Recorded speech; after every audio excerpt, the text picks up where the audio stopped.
Mais là, Elon Musk, en fait, je sais pas, il a peut-être, si on prenait un 100% de force sur le marché, il a peut-être 90% sur Twitter, quoi. Donc, la force qu'il a, c'est juste, enfin, on pourrait dire presque pas égal, tu vois, pour le reste. Donc, dès qu'il tweet, forcément, il y a beaucoup de personnes qui le suivent. Et ça prouve quelque chose qui est en fait énormément de personnes investissent un petit peu comme ils supportent des équipes de foot. Donc, ils Mm. deviennent très tribaux par rapport à un projet, donc ils l'adorent. S'ils suivent, par exemple, si Elon Musk c'est leur influenceur favori, je veux dire, à un moment, ta décision d'investissement, elle ne doit pas reporter que sur les tweets d'Elon Musk. Sinon, c'est qu'il y a un problème. Tu n'as pas fait justement tes propres recherches, comme tu disais juste avant. Bonjour à toutes et à tous et bienvenue pour ce nouvel épisode des podcasts signés Cryptosphère. Aujourd'hui, nous recevons Antoine Rousseau de Rousseau les bons tuyaux pour nous parler d'investissement, d'actualité, mais aussi de finances décentralisées. En vous souhaitant une bonne écoute.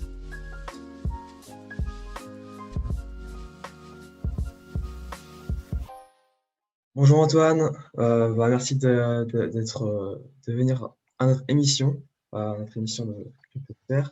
Je vais d'abord te laisser te présenter un petit peu et te laisser te parler de ton parcours. Ok. Salut Alex. Eh bien, écoute, merci de m'accueillir. C'est toujours un véritable plaisir de parler crypto.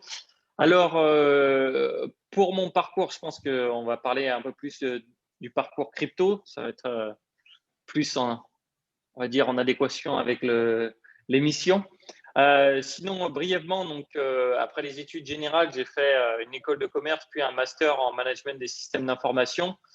C'est là que je me suis vraiment intéressé au monde de la blockchain. J'avais déjà entendu parler du Bitcoin et autres avant, vers 2014-2015, quand j'étais en stage à New York. Et du coup, j'avais pas mal de temps libre au boulot et je regardais un peu sur les blogs de geeks, machin. Et donc, j'avais entendu brièvement parler du Bitcoin, mais ça ne m'avait en fait pas plus marqué que ça. Je me suis dit, il y a quelque chose derrière, mais n'ayant pas un sou en poche, j'ai continué après mon parcours. Et c'est plus tard, justement, lors de mon master, que je l'ai redécouvert. Ça m'a énormément intéressé. En fait, au même moment, pendant mon master, j'avais lancé Rousseau les bons tuyaux. Alors, Rousseau les bons tuyaux, à la base, c'était un site où je testais les startups et autres qui arrivaient sur Paris. Et petit à petit, en fait, les startups qui sont arrivées, c'était des plus dans la fintech. Donc, on a eu les néobanques comme N26 et compagnie. Donc, j'ai commencé à tester aussi. Parce que la gestion de l'argent, c'est toujours un sujet qui m'a énormément passionné, mais je n'avais pas en fait beaucoup de personnes avec qui en parler. Je me suis rendu compte qu'en le postant sur Internet, il y avait beaucoup de personnes qui étaient intéressées par ça. J'en ai parlé de plus en plus du coup de tout ce qui était fintech. Et après, bien sûr, aux environs de 2017, il y a eu le bull market de crypto. Et moi, j'avais déjà commencé à parler d'investissement puisque j'investissais justement l'argent que j'avais gagné grâce à mon site. Et comme je n'avais pas vraiment trouvé de bonnes méthodes ou de bonnes choses sur Internet et autres pour le faire, j'ai commencé à m'informer moi-même, à regarder partout et j'ai commencé à partager ça sur YouTube. Peut-être que certains d'entre vous ont vu la chaîne Rousseau les bons tuyaux, justement. Ok, super. Et du coup, c'était quoi le déclic qui a fait que tu t'es dit les cryptos, c'est le bon tuyau et voilà. Bon, déjà, on appréciera le jeu de mots quand même, les cryptos, le bon tuyau, Rousseau les bons Beaucoup tuyaux. travaillé. Ouais. Je vois ça, ça a été travaillé en amont. En fait, c'est tout simple. C'est lors d'une présentation qu'on devait faire pendant le master. On avait choisi comme sujet le Bitcoin avec des potes et en gros, j'ai traduit tout le Bitcoin white paper. Et là-dessus, j'ai remarqué que c'était inévitable, quoi. J'ai compris qu'il y avait quelque chose derrière qui m'a vraiment passionné, surtout quand tu regardes le white paper, c'est juste 8 pages, quoi, le Bitcoin. C'est quand même dingue que ce soit aussi bien fait, aussi bien condensé, quelque chose comme ça, quoi, qui a autant de pouvoir. Et après ça, c'est la descente le rabbit hole en français, le terrier du Le lapin, terrier du quoi. lapin, ouais. Le terrier du lapin et tu découvres de plus en plus de choses, quoi. Ok, ok. Je vais te poser aussi une question en tant que YouTuber, tu fais de la création de contenu. Est-ce que tu sens une concurrence ou est-ce que tu sens qu'il y a besoin de se différencier un petit peu? Alors, c'est vrai qu'il y a une concurrence sur les cryptos, surtout pendant les périodes de bull market. En général, en bear market, tu as beaucoup moins de monde. Alors pour la création de contenu sur YouTube, je vais avoir une meilleure idée. C'est vrai qu'il y en a beaucoup sur internet aussi. Quand je dis sur internet, j'entends les sites de texte. Je sais pas si c'est une concurrence parce que chacun va choisir de s'informer d'une façon différente et chacun va préférer un angle qui est différent. Par exemple, personnellement, je fais rarement la météo des cryptos. Je parle rarement de bon, qu'est-ce qui s'est passé la semaine dernière et d'essayer d'expliquer ça. C'est pas trop mon truc. Donc, il y a des personnes qui vont peut-être préférer avoir ça, en fait, plus des news sur ce qui se passe sur le prix et elles vont trouver d'autres contenus qui vont être adaptés pour elles. Mais je pense que chacun peut se bâtir son audience. Et après, c'est sûr que de toute façon, par exemple, 2017, on n'était pas beaucoup. Maintenant, il y a beaucoup plus de monde. Et je pense qu'au final, c'est bénéfique parce que plus on est à faire du contenu, plus ça va intéresser de personnes autour et on va avoir une plus grosse communauté générale. Mm. Oui, ça diversifie un peu les sources. Et puis on parlera du genre, faites vos propres recherches après, mais ça offre beaucoup plus de sources. Euh, Question un peu plus générale, il y a eu forcément l'actualité qui était quand même très marquante ces derniers temps. On a eu forcément le fameux Elon, on va dire le Elon Gates, hein, voilà, Ouais. qui a un peu lancé une vague de FUD, donc Fear, Uncertainty and Doubt, qui veut dire peur, incertitude et doute. Toi, comment tu l'as un peu vécu et comment ta communauté l'a un peu vécu cette période-là? Euh, c'est une période intéressante quand même, tu vois, justement, parce que je pense que ça nous a prouvé une chose, c'est que sans doute, là, ça va être peut-être le dernier bull market non régulé qu'on va connaître. Parce que la force du tweet d'Elon Musk a été beaucoup plus puissante. Si tu regardes le bull market de 2017, je ne sais pas si tu étais dedans déjà. Non, non, j'étais encore trop jeune. Ok, ok. Le bull market de 2017, tu avais beaucoup de monde sur Twitter à suivre. Tu avais par exemple John McAfee qui faisait pas mal de tweets. Tu avais Vitalik Buterin, du coup. Tu en avais beaucoup. Tu avais beaucoup de différentes sources.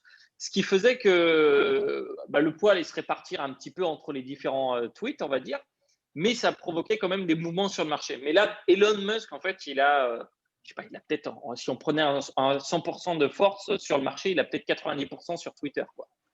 Donc, la force qu'il a, c'est juste, enfin, on pourrait dire presque pas égal, tu vois, pour le reste. Donc, dès qu'il tweet, forcément, il y a beaucoup de personnes qui le suivent. Et ça prouve quelque chose qui est en fait énormément de personnes investissent un petit peu comme comme ils supportent des équipes de foot. Donc, ils deviennent très tribaux par rapport à un projet, donc ils l'adorent. S'ils suivent, par exemple, si Elon Musk est leur influenceur favori, je veux dire, à un moment, ta décision d'investissement, elle ne doit pas reporter que sur les tweets d'Elon Musk. Sinon, c'est qu'il y a un problème. Tu n'as pas fait justement tes propres recherches, comme tu disais juste avant. Et ça a mis quelque chose quand même je pense que ça l'a mis en exergue et vraiment, on se dit, là, il y a quelque chose où il va peut-être falloir faire attention. Parce qu'on ne sait pas non plus s'il avait placé des ordres avant ou après ces tweets. Tu vois, ça, on n'a pas d'informations là-dessus. Et je ne pense pas qu'il l'ait fait honnêtement parce qu'il est assez intelligent là-dessus, sinon il pourrait se faire taper sur les doigts par la Fed ou tout autre organisme du genre. Mais on a déjà vu ça. Après, ma communauté, du coup, comment elle a ressenti ça, ils sont pas forcément aimés. Forcément, tu vois ton prix baisser, mais après, il faut relativiser, quoi. Le Bitcoin, une grosse partie de mon audience l'a acheté plus tôt. Donc, il était descendu. Même si tu vois, tu l'avais acheté au top du dernier bull market, il était à 20 000, quelque chose, enfin un petit peu moins de 20 000. Aujourd'hui, tu es toujours en x2 en 4 ans. Tu peux pas te plaindre non plus de trop, quoi. Donc, on a l'impression d'avoir perdu de l'argent, mais c'est pas vrai parce qu'on a toujours le même nombre de Bitcoin. Donc, si tu compares déjà ta somme de Bitcoin toujours face au nombre, face à la somme en dollars, c'est un peu biaisé parce que l'impression du dollar est infinie et pas le Bitcoin. Donc, la division a un problème, quoi. Donc, moi, c'est ce que j'en pense. Après, voilà, tu vois, je pense que peut-être ça signifie un top aussi pour Elon Musk, quoi. Les gens ils se sont dit, OK, là peut-être qu'il va trop loin. Je sais pas. Mais Elon Musk, comme je le dis, c'est quelqu'un d'intelligent et à mon avis, il savait déjà très bien comment les mines de Bitcoin fonctionnaient. Donc, c'était un petit peu étonnant, on va dire. Bah ouais, puis d'ailleurs, pour revenir à ce tweet, au départ, il suspend donc l'achat des voitures, des Tesla en Bitcoin. Mm. Mais entre guillemets, il promettait déjà de pas vendre ce qu'il avait acheté pour sa trésorerie.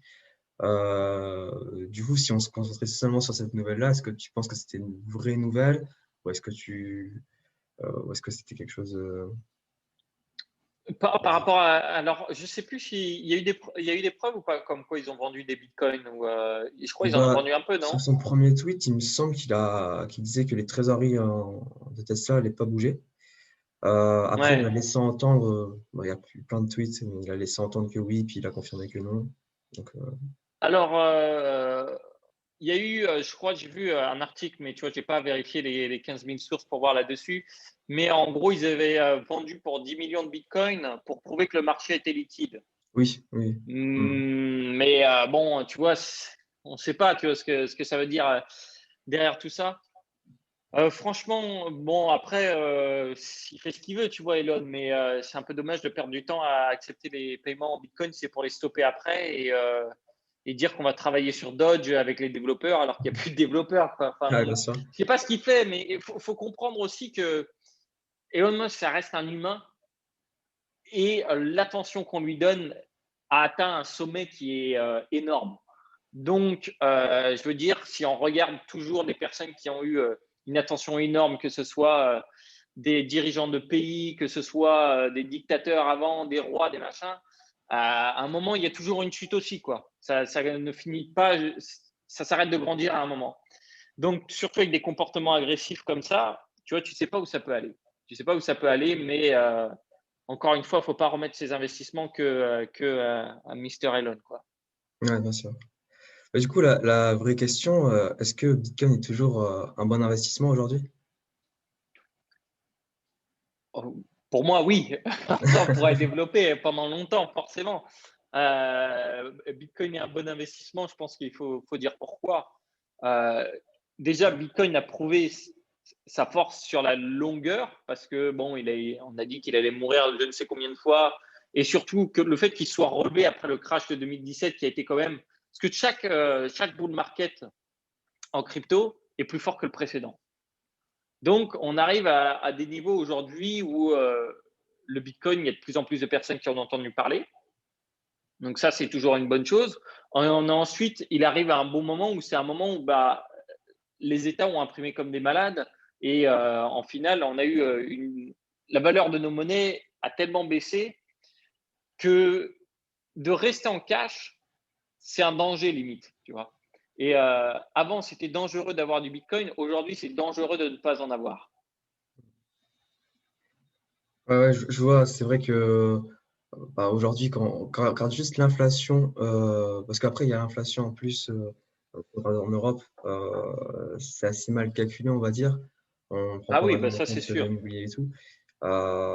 Mais l'inflation, il y a de l'inflation qui...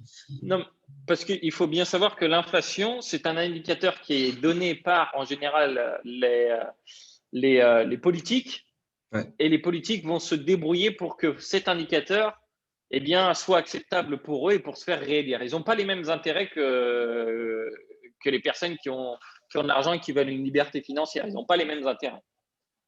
bien sûr. Et bah, tu parles de liberté financière, il y a aussi pas que du coup le Bitcoin, il y a aussi plein d'autres cryptos. Est-ce que tu as des conseils généraux pour l'instant pour bien investir en crypto? Ouais. Je pense que déjà, de se dire qu'on commence avec du Bitcoin, de l'Ethereum, c'est déjà très bien. Je sais qu'on est très vite attiré par tout le reste parce qu'on va voir des pourcentages de dingue sur CoinMarketCap ou autre. On va dire, ah, attends, je suis en train de passer à côté. Et donc, on va être intéressé par le reste. Je pense que pour le marché des cryptos, là où en fait on peut faire des gains après sur les autres, sur les altcoins, ça va être plus tout ce qui est les protocoles en général. Donc par exemple, là on a eu tout ce qui est les protocoles de Layer 2 sur Ethereum, ce qui permet d'avoir des transactions beaucoup plus rapides du coup, euh, et qui vont fonctionner sur la couche Ethereum. Donc on a eu Matic, anciennement Polygon qui est bien monté. Il y a eu tous les projets à côté de ça, donc de la finance décentralisée aussi. Par exemple, bah, Uniswap, bah, c'est pareil parce que là, c'est un exchange, donc c'est tout ce qui est les socles de base en fait en général. Eux, ils survivent mieux parce que les altcoins, c'est très bien, mais c'est bien que pendant les alt-seasons. Après, elles se font démolir. Donc, il faut investir dans les altcoins que pendant les alt-seasons. Ça, c'est un truc vraiment… sinon, tu te retrouves avec des cryptos qui n'ont plus aucun intérêt parce que à chaque bull market, c'est des nouvelles cryptos qui ont le plus d'intérêt. C'est de nouvelles choses. Par exemple, maintenant, c'est la DeFi. On n'en a rien à foutre des cryptos qui étaient en 2017. Donc, les TRX et compagnie, les Neo, les machins. Bon, certes, elles ont remonté, mais elles n'ont pas atteint encore leur sommet sur toutes qu'elles avaient atteint en 2017. Donc, on a pu garder des trucs pendant longtemps et même pas pouvoir récupérer sa mise. Donc, ça, c'est pareil. Un gros conseil, ne jamais attendre de récupérer sa mise. C'est juste une erreur humaine qui est codée dans notre cerveau. On se dit non, mais je vais attendre de récupérer ma mise parce que ça ne veut rien dire. Si l'investissement aujourd'hui, tu l'estimes qu'il est mauvais ou qu'il ne va plus monter, eh bien, tu le vends et c'est tout. Et c'est pas grave parce qu'en fait, on n'a pas envie de faire l'erreur parce qu'à partir du moment où on vend à perte, eh bien, on a fait une erreur. Donc, on préfère les garder, quitte à ce que ça descende jusqu'au moment où là, c'est même plus une perte, on n'a quasiment plus rien. On fait bon, bah voilà, c'est une poussière, je peux la vendre. Et il vous faut vraiment, vraiment éviter ça. Et je le vois tout le temps. Et j'ai eu beaucoup de personnes qui me le disent chaque semaine. Non, mais je pense que j'attends de retomber sur mes pieds dessus et après je le vends. Et du coup, c'est ce qui fait que eh bien, les shitcoins restent au fond du gouffre parce qu'il y a tous les bag holders qui vont attendre que ça remonte comme ça. La philosophie du hodl aussi, non? Bah, ça, c'est la philosophie du hodl. Ça marche bien sur Bitcoin, ça marche sur Ethereum. Après, ça marche sur Ethereum avec des plus grosses variations. Mais sur les altcoins, non, ça ne fonctionne pas du tout. À moins que tu aies une stratégie diversifiée automatique. Et là, heureusement que j'avais fait ça pour 2017 parce que du coup, ça reprenait à chaque fois le top des crypto-monnaies. Et comme le top avait changé, eh bien, ça a permis de resurfer sur les dernières alt-seasons. Mais sinon, non, le hodl, tu hodl du Bitcoin si tu veux, de l'Ethereum à la rigueur, mais le reste, tu lâches, quoi. Donc le Dodge, je hodl plus, ça marche. Je crois que tu n'es pas très fan aussi de l'analyse technique, mais est-ce que tu peux nous expliquer pourquoi du coup? Alors, en fait, c'est simplement parce que moi, je cherche à investir pour gagner en temps libre, en liberté. Et l'analyse technique, c'est un boulot à temps plein qui est très stressant, où tu passes ta vie derrière un écran et tu n'es même pas sûr que ce que tu fais va être bon. Et déjà, il faut se dire que quand un pro de l'analyse technique, par exemple, ce qu'il va regarder, lui, c'est peut-être être bon à 55% des fois, voire 60%. 60%, c'est déjà énorme, mais il va essayer d'être à 55, entre les 50 et 55%. Donc déjà, il faut gérer le stress, d'avoir des pertes, d'avoir des jours avec des gains, des jours avec des pertes. Il faut être constamment sur l'ordi. Donc moi, ça ne m'intéresse pas du tout. Et c'est vrai qu'on en voit souvent parce qu'en fait, c'est idiot, mais encore une fois, c'est dans notre ADN. On veut vouloir contrôler les éléments extérieurs. C'est pas pour rien que nos ancêtres faisaient la danse de la pluie. Si aujourd'hui on n'avait pas la météo, peut-être qu'on ferait toujours la danse de la pluie. Tu vois, et donc de pouvoir dessiner des courbes sur des graphiques, c'est forcément très attirant pour beaucoup de personnes. Mais il faut faire attention derrière à pas justement vouloir montrer ce qu'on veut montrer sur les graphiques. Et c'est ce que beaucoup de personnes font, ce que je vois en tout cas sur Internet. Et donc pour moi, ça n'a pas de sens. Après, forcément, il y a des personnes qui sont bonnes en analyse technique, mais on va peut-être pas toujours les entendre. Et je pense que pour moi, dans le trading, le mieux, c'est d'automatiser avec des systèmes. Parce que si tu dessines des courbes sur un graphique, il faut savoir que l'ordinateur peut le faire et beaucoup mieux et beaucoup plus rapidement. Donc, vaut mieux construire un système qui va faire ça plutôt que de en fait, se baser sur soi-même aller faire les courbes. Après, ça peut donner des indications, mais honnêtement, l'analyse technique de Dodge, tu vois, ça n'allait pas forcément t'aider beaucoup sur ce qui allait se passer. Il y a des choses, par contre, que j'utilise qui sont un peu du domaine de l'analyse technique. Par exemple, il y a un système qui va fonctionner avec le momentum. Alors, le momentum, en fait, c'est de regarder quels sont les cryptos qui auront le plus de croissance dernièrement. Et tu enlèves les derniers jours, c'est utilisé par les fonds d'investissement. Tu regardes ça et en général, ça te donne ceux qui vont prendre le lead, donc les leaders. Et comme on aime bien les gagnants, eh bien, plus de monde va se mettre à acheter ça. Et ce qui fait que, par exemple, Dogecoin, il y avait au début, il était un petit peu gagnant. ça attirer plus de monde, ça va créer des articles, il va y avoir des vidéos autour de ça. Et tu as une boucle comme ça infinie où, du coup, qui va se finir au moment où il n'y a plus personne pour acheter. Et là, la crypto va tomber. Et si tu utilises ça, eh bien là, tu peux vraiment identifier ça. Mais ça, du coup, j'ai un système qui le fait en automatique. D'accord. Donc ouais, après ma prochaine question, c'était justement quel outil tu utilisais. Donc c'est plus Ouais. des bots finalement, non?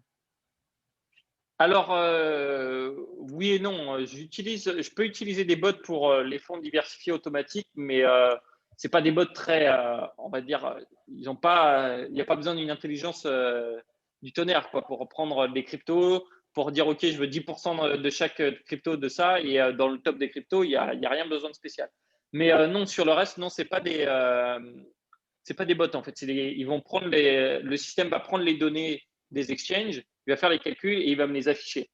D'accord. Mais il ne va pas placer les trades pour moi. En fait, il n'y a pas vraiment besoin, vu que là, par exemple, ce système-là, je l'utilise et chaque semaine, ça me donne ce que je dois mettre. Par exemple, cette semaine, il m'a dit de rester que Ethereum. Ok. Parce que là, il a dit, bon, on est en cycle Ethereum, il n'y a pas c'est pas une alt season pour l'instant. On n'est pas de retour dans une alt season. Chaque bull market est environ à 5 alt season. Donc, tu vois, on en a connu une ou deux là. Il va fonctionner comme ça. Mais non, du coup, ça, c'est un truc maison. C'est avec un ami qui est lui trader, du coup, qui est trader en analyse technique, qui a beaucoup plus développé ça avec des devs avec qui j'ai travaillé dessus. Ouais. D'accord. Et il y a d'autres outils que tu utilises du coup, ou c'est vraiment ton outil principal? Non, ouais, sinon, j'utilise. Après, c'est les exchanges. Donc, j'utilise TradingView pour voir les graphiques Ouais, de temps en temps, mais c'est pas. Non, honnêtement, enfin, moi, je suis vraiment pour l'investissement en automatique diversifié. Et donc, d'accord. c'est ce que je fais. Après, si j'aime bien, non, j'utilise d'autres trucs pour le DCA, justement. Alors là, c'est le DCA en Bitcoin. StackInsat. StackInsat, je ne sais pas si tu en as entendu parler, mais ça te Ouais, permet de faire un virement à chaque fois, en fait, un virement de ton compte bancaire et ils vont acheter les bitcoins pour toi et ils te les renvoient automatiquement sur ton ledger ou ton trésor ou n'importe quel portefeuille que tu as. Donc, comme ça, tu n'as jamais besoin de te connecter, ça fonctionne en automatique. Mais toujours, ce que je fais dans mes investissements, c'est toujours un maximum essayer de trouver des trucs qui vont me prendre le moins de temps possible. d'accord. Juste pour rappeler, donc le DCA, c'est Dollar Cost Average. C'est pour investir en fait une petite somme de manière régulière. Comme ça, en fait, on lisse le prix d'achat et donc on a un meilleur prix d'entrée finalement. Et c'est surtout pour faciliter la décision, parce que c'est Ouais. très dur de se dire, bon, bah, j'achète maintenant quand on voit quelque chose qui va énormément baisser en prix. C'est comme si, par exemple, on faisait les soldes, mais sauf qu'ils allaient changer les étiquettes des soldes toutes les heures, quoi.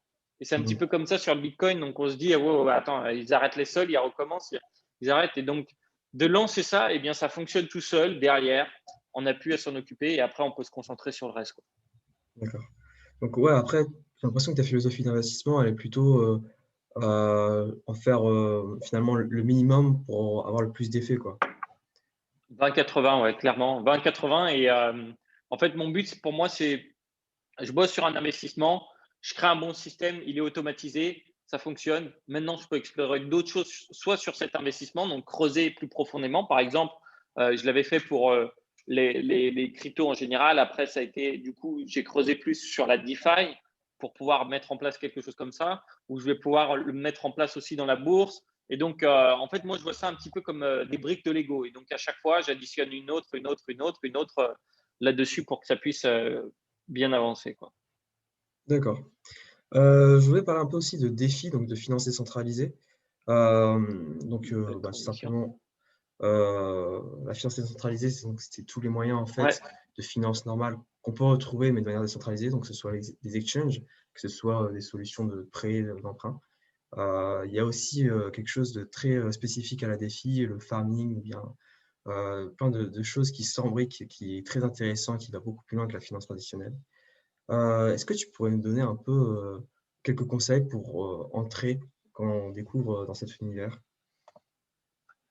Alors, ouais, la DeFi, c'est un sujet passionnant. C'est un sujet passionnant parce que, bon, moi, j'avais déjà étudié justement tout ce qui était fintech et autres. Et de voir ça arriver sur la blockchain, c'est vraiment intéressant.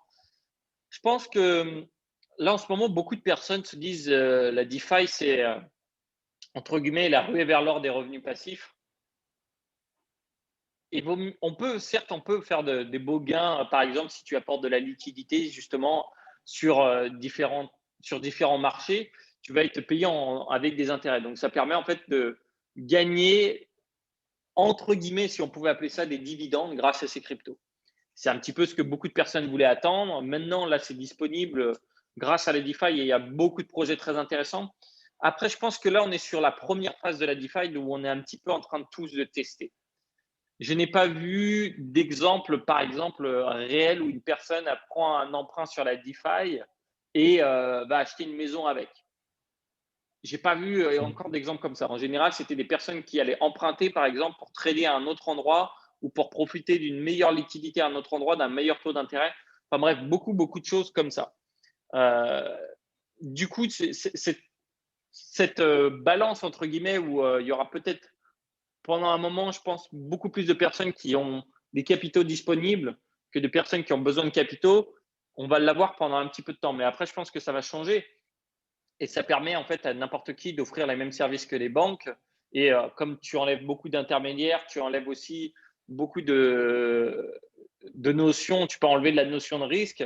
Donc, il y a des choses qui sont vraiment intéressantes. Après, tu as des notions de risque par rapport au marché financier, mais tu as beaucoup plus de risques du coup via la DeFi puisque c'est des nouveaux projets. Donc, il y a des risques entre guillemets d'arnaque, donc des règles où les personnes vont retirer toutes les liquidités, du coup, tu peux plus rien faire. Enfin, tu as plein de choses comme ça. Si tu commences dans les cryptos, il vaut mieux juste te documenter sur la DeFi et pas trop y toucher, quoi, ou sinon les protocoles en général. Mais je pense que si on a Ethereum 2.0, c'est là où ça sera le plus grand casino de l'histoire, quoi. Ça sera là, il y aura un grand truc. Donc, si pour l'instant, tout se passe, enfin, le plus gros se passe pour l'instant en layer 2 sur Matic, étant donné que ça fait beaucoup moins de frais. Parce que pour ceux qui ne connaissent pas trop la DeFi, justement, ce qu'il faut se dire, c'est que Ethereum, à chaque fois, on doit payer les frais de transaction pour tout le programme qui sont lancés. Donc, dès qu'on exécute un contrat, et par exemple, si on fait des opérations sur la DeFi, c'est entre 50 et 150 dollars par transaction. Donc, c'est pas rentable pour beaucoup de personnes et ça, il faut vraiment le prendre en compte. Ok, super. C'est vrai que les frais, c'est toujours un problème très récurrent sur toutes les applications sur Ethereum. Et Ethereum 2.0, c'est vraiment l'attente absolue Ouais. de n'importe qui sur ce réseau. Est-ce que tu vois, donc tu as parlé des risques, est-ce que tu as des voies d'amélioration sur la défi? Qu'est-ce qui pourrait Des faire voies que ça... d'amélioration, Ouais, qu'est-ce qu'on pourrait améliorer? ouais, Déjà qu'on arrête d'avoir des copies de projets de DeFi qui fleurissent de partout avec juste une petite différence, comme ça simplifiera le marché. Mais ça, de toute façon, je me fais pas trop de soucis parce que le marché nettoiera lui-même. Comme d'habitude, on a toujours des projets qui vont se retirer du lot et qui vont être en position de leader, comme on peut le voir par exemple Google qui a plus de 90% des recherches sur Internet, Amazon qui est le plus gros géant du e-commerce, et plus ils grossissent en fait. Et il y a cet effet boule de neige qui est inarrêtable, comme on pourrait parler des réseaux sociaux avec Facebook aussi. Et je pense qu'on va avoir la même chose sur la DeFi parce que la plupart des personnes n'ont pas le temps d'aller chercher partout et ils veulent juste le meilleur. Donc, faire une copie et juste améliorer un petit truc, ok, c'est peut-être bien maintenant si on est pendant un bull market, mais après, il y aura beaucoup moins d'intérêt. ok. Tu parles aussi un peu d'investissement traditionnel sur ta chaîne. C'est quoi pour toi la différence entre l'investissement crypto et l'investissement boursier principalement? Euh, la volatilité. La volatilité et en soi, il y a des choses qui sont quand même vraiment similaires. Par exemple, en bourse, on achète des parts des actions. On achète des parts d'actions que en crypto, en fait, on achète entre guillemets des parts d'un protocole, des parts d'un réseau. Donc, il y a des grosses similarités là-dessus, qu'au final, de détenir une partie de ça. Euh, Après, on sait que ces entreprises, de toute façon, elles répondent à un besoin et elles vendent des choses pour répondre à ça. Donc, elles sont déjà actives dessus. Sur les cryptos, on est un petit peu plus en avance où en fait, on se dit que ça va être de plus en plus la norme et de plus en plus de personnes vont utiliser ce genre de réseau. Et donc, plus on est tôt sur ce réseau, plus au final, on sera récompensé après si ce réseau est utilisé par plus de personnes. D'accord. Moi, ça me paraît assez clair, du coup, les différences, les similitudes. Euh, du coup, il y a aussi une autre question, c'était plutôt sur l'investissement étudiant. C'est vrai que nous, on est une asso étudiante, du coup, on ne fait pas partie forcément de ceux qui ont le plus gros capital.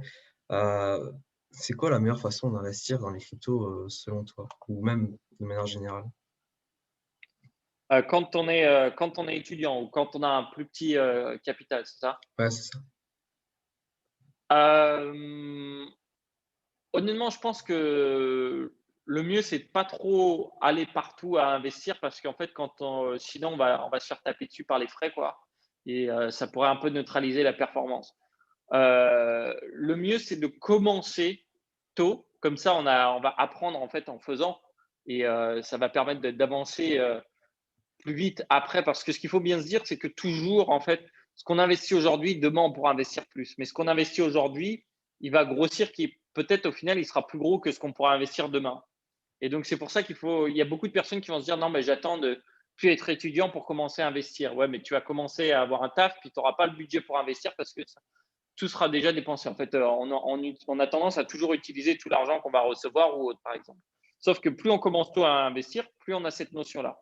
Et donc, on va déjà avoir les notions de marché qui vont tomber, qui vont monter, et on sera plus à même à prendre des décisions raisonnées dans le futur, avec des plus grosses sommes d'argent. Donc, pour moi, c'est très important d'investir tôt, même si c'est avec des petites sommes. Et bien, même si on ne peut pas investir énormément, on investit ce qu'on peut et par contre, on peut passer plus de temps à s'informer sur le reste, à vraiment prendre de l'information, voir comment ça se passe, essayer de trouver des choses intéressantes dessus et, et là, essayer de maximiser là-dessus. Et comme ça, dès qu'on commence à gagner un peu plus, on va pouvoir faire des choix euh, plus avantageux. D'accord. Ok, ok. Et question peut-être un peu personnelle, toi, qu'est-ce qui a fait que tu as commencé à investir? Parce que tu disais que tu avais fait ça aussi très très tôt. Ouais, je suis feignant. Du coup, si je peux faire travailler mon argent pour moi, c'est bien. Non, je pense qu'il y a eu plusieurs déclics. Il y a déjà ça, c'est une partie. Moi, j'aime bien, comme je te disais, j'aime bien automatiser. Et donc, si je peux faire que l'argent que je possède, eh ben, je le mets à travailler, ça m'intéresse. En fait, c'est déjà assez tôt quand j'avais eu un petit peu d'argent, ma mère m'a dit ouais, tu peux le mettre sur ton livret A. J'avais demandé combien c'était. À l'époque, c'était 4% ou 4,5%. Et moi, Ouais. à cette époque-là, je faisais tout le calcul pour combien je dois avoir sur mon compte bancaire pour pouvoir me payer un jeu de Game Boy tous les ans, grâce aux intérêts. Et donc, j'avais déjà fait ça et j'ai fait, c'est quand même intéressant, tu vois. Et après, plus tard aussi, c'est durant mon parcours, quand j'étais au collège, donc j'étais en troisième, quelque chose comme ça, donc je devais avoir 14 ans. En gros, j'ai été labellisé échec scolaire. Et à cette époque-là, ce que j'avais en tête, c'est que si tu es en échec scolaire, tu ne vas pas trouver un bon job et tu ne vas pas faire d'argent et du coup, ça va être de la galère. Et ce qui fait que je réfléchissais souvent à ça, sur comment est-ce que j'allais faire pour, en gros, pas me retrouver à la rue ou sans job ou quoi. Et en fait, je me disais que via les investissements, si je commençais à faire ça, si je mettais avec les effets des intérêts accumulés, ça pouvait être vraiment intéressant. Et donc, je pense que ça doit être le plus gros point qui m'a poussé à investir. Et après, le reste, c'est sur ma volonté de vraiment faire travailler l'argent pour moi et d'arrêter de travailler pour de l'argent, quoi. D'accord, d'accord. Bon, bah finalement, l'échec scolaire a été un très très bon moteur, faut croire. Oui, c'est sûr, c'est sûr. Mm. Ah, mais oui. J'avais une question encore pour revenir sur les cryptos. Là, on commence à un petit peu arriver vers la fin du podcast. Est-ce que tu peux nous donner genre deux, trois projets à fort potentiel, pas forcément en termes même d'investissement, mais qui te plaisent? Ah, c'est ce qui, justement, tu vois, Les projets cœur, quoi. c'est vrai, je suis en train d'en parler dans une vidéo que je fais où, en général, comment est-ce qu'on choisit les cryptos? C'est on va voir soit on demande à quelqu'un, bon, bah, quels sont les projets que tu aimes? Et là, on nous donne entre 5, 10 cryptos. Ensuite, on va voir sur YouTube, on entend encore 5, 10 cryptos. À la fin, on en a en gros, on a entendu parler de 20 cryptos. Il y en a 5, 6 qui vont ressortir à chaque fois et du coup, on investit là-dedans, dans les projets qu'on aime. Du coup, c'est pas forcément ma philosophie d'investissement, mais je peux te donner des projets que je trouve intéressants. Déjà, je trouve intéressant Polygon, Matic, du coup, surtout pour la Layer 2 de Ethereum, je trouve que c'est très intéressant. Un autre projet, bah, du coup, qui est là sur Bitcoin, déjà, c'est le Lightning, qui est aussi, lui, la Layer 2 de Bitcoin. Et il n'y a pas 15 000 différents projets pour la Layer 2 de Bitcoin. Donc ça, je les trouve très intéressants. Et je suis en train de regarder le top parce que j'essaye de moins développer de sentiments pour les cryptos possible. Pour pas avoir à être accroché à une crypto alors qu'elle est en train de chuter et tu commences. Parce qu'on aime tous les cryptos qui montent et on déteste toutes celles qui baissent. Tu vois, par exemple, une fois, j'ai fait de l'argent énormément, c'était avec uTorrent, je crois. Et c'est pas une crypto que j'apprécie du tout, tu vois, je la prendrai jamais. Et ça avait été pris par mon système. Donc, franchement, ouais, je dirais. Et Satoshi. Satoshi aussi, c'est une bonne crypto. Ouais. Voilà. Parce que je dis ça parce que par rapport au fait que les personnes réfléchissent toujours encore en Bitcoin, et à un moment, il va Oui. falloir qu'on passe à réfléchir en Satoshi, qui est la plus petite unité de mesure du Bitcoin, en fait, parce que le Bitcoin prend tellement de valeur que de dire j'ai 0,0320 Bitcoin, ça n'a pas de sens. Mais si on va parler en Satoshi, ça sera plus simple. C'est vrai que j'ai encore entendu récemment, finalement, acheter une crypto et les personnes regardent en fait le prix. C'est 0,04. Oh, c'est pas cher, je peux en acheter. Et quand Ouais, ça passera à 1 ouais, euro, ça exactement. sera. Et ça, c'est un peu le problème. Donc, Hmm. regardez Satoshi. Satoshi, il est pas cher. Je crois qu'on peut même l'avoir peut-être moins cher que le Dogecoin. Donc, Ouais, c'est c'est ça. une aubaine. Ok. Bah, du coup, pour finaliser un petit peu tout ce podcast et tous ces bons conseils, euh, est-ce que tu peux nous donner ta façon de faire donc, tes propres recherches? Donc, tu Ouais. parlais que tu avais ton système d'information, mais comment tu creuses les projets dans lesquels tu investis et tout ça, quoi. Alors, je le faisais beaucoup plus avant. Je le fais un petit peu moins maintenant. Mais en gros, je pense que ça va être vraiment rien de novateur là-dessus. C'est regarder, bon, déjà, ce que fait le projet. Est-ce qu'il y a une réelle utilité derrière? La communauté, est-ce que c'est juste des fanboys un peu en mode footix qui supportent une crypto comme une équipe de foot? Je pense à la XRP Army, par exemple, qui me fait penser à la BTS Army, qui est un boys band en coréen où les ados elles disent qu'elles font partie de la BTS Army. Donc, je pense que les XRP Army, ça me fait penser à la même chose. Donc, ça, après, je pense qu'on peut pousser plus loin en regardant ce qu'ils vont faire sur les réseaux et autres, de regarder aussi la concurrence. Est-ce qu'il y a d'autres projets du même type? Je pense que c'est toujours intéressant. On va reprendre encore une fois l'exemple par exemple, la layer 2 de Ethereum, parce que je pense qu'il y a beaucoup de choses qui se passent dessus, étant donné qu'il y a la DeFi qui a besoin de ça. On a par exemple ZKS aussi qui permet d'avoir du layer 2 dessus. Donc, j'avais investi par exemple sur du ZKS avant. En étudiant, j'ai vu aussi que le Matic, par exemple, c'était un bon concurrent. De regarder un petit peu ça et de regarder à quelle vitesse ils vont là-dessus. Mais encore une fois, je pense qu'il est plus sage de prendre des données numériques de ce qui se passe en fait, plutôt que d'essayer d'étudier chacun des projets parce qu'il y a quoi? Il y a 6000 projets aujourd'hui. Il y a 10 164 cryptos, si j'en crois le CoinMarketCap. Donc, ça va prendre un peu de temps et surtout qu'elles sont énormément, font exactement la même chose, quoi. Elles font le même truc. J'ai quand même des petites préférences pour tout ce qui va être en aspect sécurité. En général, vie privée, sécurité, on va dire, là-dessus. Maintenant, ce qu'il y a sur la DeFi, ça va être tout ce qui va pouvoir te donner, qui va pouvoir te faire gagner de l'argent, des revenus passifs. Va y avoir un intérêt. Et bien sûr, tout ce qui est les protocoles qui sont vraiment intéressants. Mais je pense qu'il est plus sage aujourd'hui de se renseigner sur les données on-chain et ce qu'on peut étudier justement grâce au blockchain de chaque projet et voir les mouvements. Je pense que là-dessus, il y a des choses intéressantes à voir. D'accord, ok. Ok, bah super. Bah, du coup, on a fait un peu le tour des questions. Est-ce que je sais pas si tu as quelque chose que tu veux rajouter ou pas? Ben non, ce fut un plaisir. Écoute, merci à toi. Le plaisir fut partagé. Bah, du coup, on peut te retrouver aussi, bah, évidemment, sur ta chaîne YouTube, donc Rousseau les bons tuyaux. Ouais, Tu es c'est aussi ça. sur Twitter. Et est-ce qu'il y a d'autres Ouais, réseaux je suis pas pour... trop actif sur Twitter, honnêtement. Ouais, Je suis actif sur YouTube majoritairement et le reste un petit peu moins. d'accord. Donc, on mettra les liens en description. Euh, Bah, du coup, Antoine, merci beaucoup pour les conseils. N'hésitez pas à aller voir la chaîne et voilà.